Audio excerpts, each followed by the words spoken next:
بسم اللہ الرحمن الرحیم، السلام علیکم ورحمۃ اللہ وبرکاتہ۔ عابد راجہ چینل کی طرف سے آج میں اپنے دوستوں کو رسول اللہ صلی اللہ علیہ وآلہ وسلم کا فرمان بتاؤں گا۔ اس سے پہلے میں اپنے تمام دوستوں سے گزارش کروں گا کہ اس ویڈیو کو آپ نے آگے ضرور شیئر کرنا ہے۔ تو شروع کرتے ہیں۔ بسم اللہ الرحمن الرحیم۔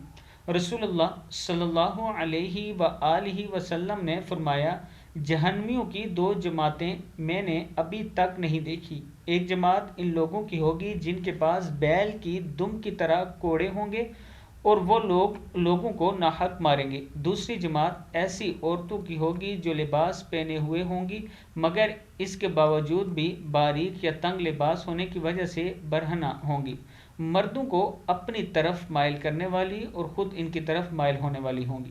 ان کے سر بڑے بڑے اونٹوں کے کوہانوں کی طرح ہوں گے۔ ایسی عورتیں جنت میں داخل ہونا دور کی بات جنت کی خوشبو بھی نہیں سونگھ پائیں گی، حالانکہ جنت کی خوشبو بہت دور سے سونگھی جا سکے گی۔ مسلم کی حدیث ہے۔ میں اپنے دوستوں سے گزارش کروں گا کہ اللہ تعالیٰ سے جہنم کی پناہ مانگا کریں اور اللہ تعالیٰ سے ہمیشہ جنت مانگا کریں۔ نماز میں توبہ استغفار ضرور کیا کریں تاکہ اللہ تعالیٰ ہم سب کو معاف کرے۔ السلام علیکم ورحمۃ اللہ وبرکاتہ۔